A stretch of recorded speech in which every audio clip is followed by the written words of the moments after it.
Kia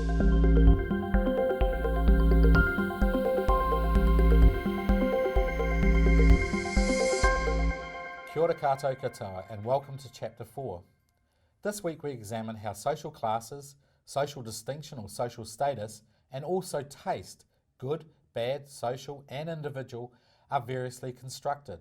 And while the textbook explores these concepts through the lens of the coffee culture that is so prominent throughout certain social classes in the global north, I'm going to be a little more general in my focus and will draw on sociological examples as they come to mind. Indeed, thinking critically with these concepts are all central to my own main area of research, which focuses on wine production, consumption and tourism. This week's key concepts are economic, cultural and social capitals, status and status symbols, upscale emulation, conspicuous consumption, global commodity chains, the coffee paradox, and ethical consumption. First, economic, cultural and social capitals. By now, most of you will have a reasonable idea of what economic capital is, and especially in terms of Marx's interest in the financial capital that capitalists use to facilitate their investments in, and thus their ownership and ideally profitable operation of, the means of production, and also in terms of the wages that workers are given as purchase for their labour. Now, while Marx was mostly interested in economic capital and its sociological impacts, another later scholar, Pierre Bourdieu, a French anthropologist and sociologist, essentially expanded on Marx's focus to also include how economic and social and cultural capital all interact to create social dispositions and social status. Bourdieu, like Marx, was interested in the power dynamics of society, and he undertook research on the status strategies of the adult males of the Kabyle people of Algeria when he was stationed there with the French army in the 1950s. And then later on the consumption tastes in terms of food, music, art and so on of different social classes of French society in the 1960s. According to Bourdieu, social capital refers to the social relationships, connections and networks that an individual can call upon or utilise at any given moment and in any given situation. Whereas cultural capital is essentially one's knowledge of the world and ranges from experiences based on know-how to their educational learnings and through to their possession and expression of varied aesthetic tastes. That is, whether you like ballet or you like all-in wrestling. Furthermore, cultural capital comes in three forms: embodied, or our self-presentation, and our bodily dispositions, such as how we walk or talk. Secondly, objectified cultural capital, and thus this exists in the objects that we possess and consume. And thirdly, institutionalised cultural capital, or in the cultural capital we acquire from schooling, leisure or employment institutions such as educational qualification, achievement certificates and so on. Most importantly, however, Bourdieu recognised that economic, social and cultural capital all combine to construct social dispositions and social status. According to Bourdieu, social dispositions are our ways of being, or how we are orientated to being in the world. Indeed, Bourdieu noted that social dispositions, aside from often being specific to a society, and even more specific to various groups and cohorts within a society, heavily influence an individual's embodied ways of being. That is everything from our bodily, physical and mental ways of seeing, listening, standing, walking, sitting, through to the ways we think, moralise, act and interact. Basically everything we do or don't do on a routine basis. Often we believe our dispositional ways of being, thinking and acting are natural or somehow innate to ourselves. But according to Bourdieu, they mostly result from our ongoing socialisation or learning, and especially from our early familial and educational socialisation, and later on from our occupational socialisation, and the ways that we are then constantly positioned and valued in various social roles and social fields. Furthermore, Bourdieu argued that the differences in the possession and configurations of economic and social and cultural capital are used to assign social status to various groups, cohorts, and to different social roles. Social status simply refers to the social value a group, cohort or role, or even an individual is accorded. Obviously, assigning social status is often a highly charged and power-laden dynamic, and especially so whenever the ascription or achievement of differential social status also results in social hierarchy. This is where individuals of higher or lower status are accorded different rewards, rights, obligations, and privileges. Bourdieu noted that contemporary capitalism is a highly status-driven and hierarchical society, with individual social groups and cohorts and roles all being accorded differential social status that is typically linked to their differential possession, configuration, and use of economic, cultural, and social capitals. These capitals are also closely linked with and underpin other associated social attributes, such as one's age, gender, ethnicity, education, occupation, wealth, residence, and so on. Essentially, Bourdieu argued that individuals born, educated, and employed in different sectors and at different strata or hierarchical levels of society acquire and deploy not only different economic capitals, but also different social and cultural capitals, all of which variously support each other or which can be transferred from one another and which can create our habitus, or our routine, embodied, dispositional ways of being. For example, an individual born into a wealthy, aristocratic family will have powerful family and friends to call upon, that is social capital, whenever looking to gain enrolment, for example, into a prestigious university. They will also likely have refined and expensive tastes or cultural capital in things such as food and art, and moreover, that being able to display these tastes appropriately, such as being able to read or interpret the nuance and complexity of the Nouvelle cuisine on one's plate, or in the postmodernist painting hanging on one's wall, or in the classical music playing in the background, marks them out as being of high social status. All of this, of course, helps them feel comfortable when they're interacting with other elite individuals that they are likely to encounter at the prestigious university of their choice. By contrast, an individual born into, educated and employed within a working class community will have very different types and amounts of economic, social and cultural capital to draw on, most of which will not be overly useful in seeking upward social mobility through attempting to gain entry into the same prestigious university. For that, they will mostly likely need to compete for scholarships, often hardship scholarships. Moreover, even if they do manage to cobble together the necessary financial aid to attend, they are still likely to feel out of place when attending such a prestigious university, especially in terms of their cultural and social capitals. Now, clearly Bourdieu was interested in how social status or social distinction is differentially generated, and also in how it is maintained and sometimes contested. He recognised that the clamour for social status is often highly competitive, and that the upper strata of any society are particularly concerned to uphold or even to enhance their high social status and any associated economic and privileges and rewards that they get.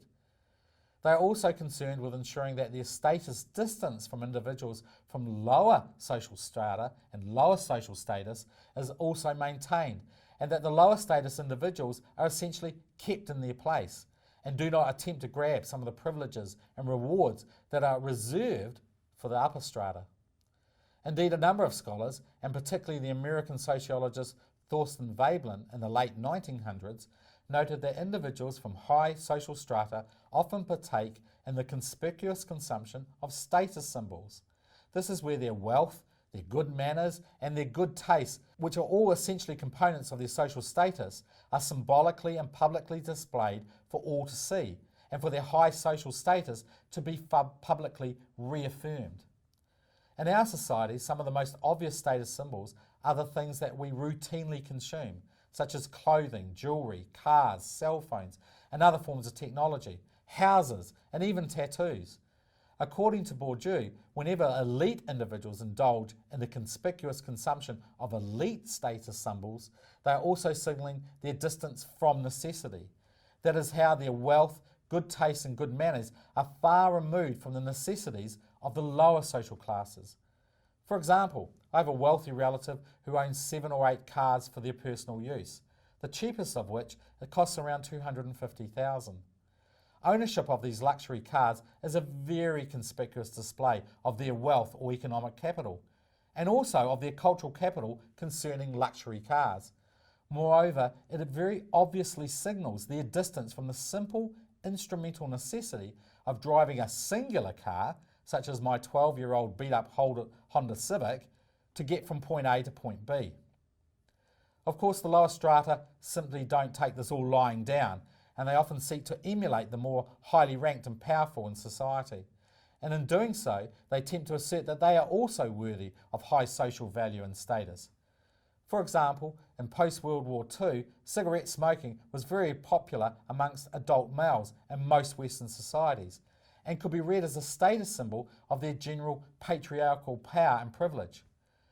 Essentially, you have to be able to afford, in the broadest sense, economic, social and cultural, to take time out to enjoy a cigarette. Not surprisingly then, when the first wave of feminism was emerging in the 1960s, one of the most notable changes was the number of adult women also taking up smoking. This is a form of upscale emulation that is seeking to emulate the cultural, social and economic capitals of higher status individuals and cohorts. Of course, the higher social strata don't take this line down either, and they will often move on to other modes of social status and other forms of conspicuous consumption to ensure that their status distance from the lower strata is maintained.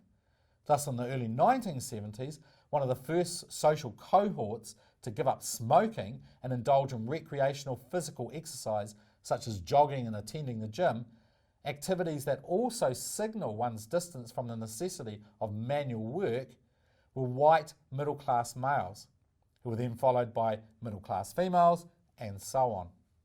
Now we briefly consider globalisation and global commodity chains. Economic production now increasingly takes place in the form of global commodity chains in which commodities are grown, harvested or manufactured in the global south, and particularly in places where wage rates are comparatively low and where employment conditions are deregulated and less costly. But then the same commodities are mostly purchased and consumed in the global north, often conspicuously as status symbols. Your textbook focuses on the global commodity chains that bring coffee from places such as Colombia, Ethiopia and Papua New Guinea to New Zealand, Australia, Europe and North America. Global commodity chains consist of distinct nodes, that is, different sites of production, often of component parts, of assemblage, of packaging, distribution, branding, that are often globally dispersed. For example, potatoes grown in South America are often transported to North America for grading and cleaning, are then sent to places such as Japan for waxing, cutting and other forms of processing, and are then returned to North America to be sold as McDonald's fries or whole potatoes in the supermarkets. Every node along the chain clips the ticket. That is, they add value and thus costs, which are ultimately borne by the final consumers. And in doing this, they create not only chains, but also sequential global markets of production, processing and distribution, the cost of which is ultimately borne by the final consumers, and which is also often subsidised by governments keen to attract their business and employment opportunities. Increasingly, however, much of the production, processing and work along various nodes is outsourced by large transnational corporations, who ostensibly control the global commodity trains, but who, through outsourcing, can improve their profits by reducing their direct investment in factories, technology, transport systems, and so on. Furthermore, by outsourcing, transnational corporations also seek to distance themselves from any moral outcry over any ethically questionable or highly exploitative employment and production practices, such as when Nike was accused of using child labour and paying grossly minimal wages to workers in Asia who often made high-priced, celebrity-endorsed Nike shoes. Through outsourcing, the transnational companies can also claim plausible ignorance whenever their unethical practices are called out, and instead claim that their contractors have essentially gone rogue. Of course, in response to being alerted to immoral production practices, Transnational companies often respond by saying that they will either fire their current contractors and employ more ethical contractors in the future, or that they will undertake to discipline and educate their current contractors, so in the future consumers can be assured that their practices will be more robustly aligned with the transnational companies' own ethical outlooks. In part, the way that the global commodity chains are generated and organised is responsible for the coffee paradox discussed in your textbook. This is where there was a coffee boom in the global north, in which coffee consumption not only markedly increased, but coffee was increasingly regarded as a high-end status symbol, especially by the middle classes. However, this coffee boom did not result in increased prices or profits, or even increased agency and control for the primary producers of coffee beans. Indeed, in many cases, it drove prices for coffee beans down and reduced the agency of the coffee bean producers, who were increasingly beholden to, and thus under the control of, large transnational coffee conglomerates. As a Marxist scholar, however, I don't really see this as a paradox. Capitalism, whether global or local, is a system that is foundationally and structurally exploitative and thus stratifying. And this is especially so if one defines exploitation simply as taking advantage for oneself, that necessarily results in the comparative disadvantage of another. Indeed, this is the base definition of exploitation. In any stratified society, whenever one entity gains advantage over a disadvantaged other, they typically do not readily give this away, and indeed are more likely to use this to entrench and even expand their comparative advantage and privilege. For example, my wealthy relative with 8 cars does not look at my beat-up Honda and offer to give me one of their cars, if only. Of course, to overcome all the structural exploitation and stratification, you can choose to engage in ethical consumption, whereby organisations such as Fair Trade seek to ensure increased prices and greater agency for global South producers. Although, given what we have just discussed, this raises the very real question of whether any trade or production and consumption in a capitalist society can ever be completely ethical or fair. Or does fair trade simply mitigate some of the worst excesses of exploitation, and in doing so nevertheless also reproduce the system of capitalist exploitation per se?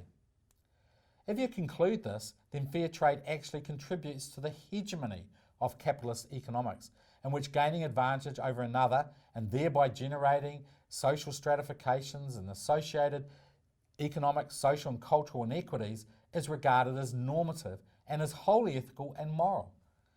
Contesting capitalism only to support it. Now this is a real paradox. With all of this in mind, and evident on your increasingly bemused faces, I'll leave you with these 3 sociological questions. And again, perhaps you could discuss them on the stream forums or simply with family and friends. Firstly, what forms of conspicuous consumption do you knowingly perform to display and signal your age, your gender, or your social status, both separately and altogether? Second, do you know where all the component parts of your cell phone are manufactured, and are you able to find out where?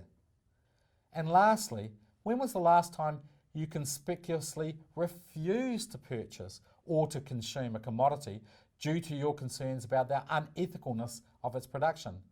How do people respond to this public display of morality? Again, discuss these questions with family and friends, and then get into some of those critically analytical discussions that sociologists love. Ngā mihi nui, over and out from Chapter 4.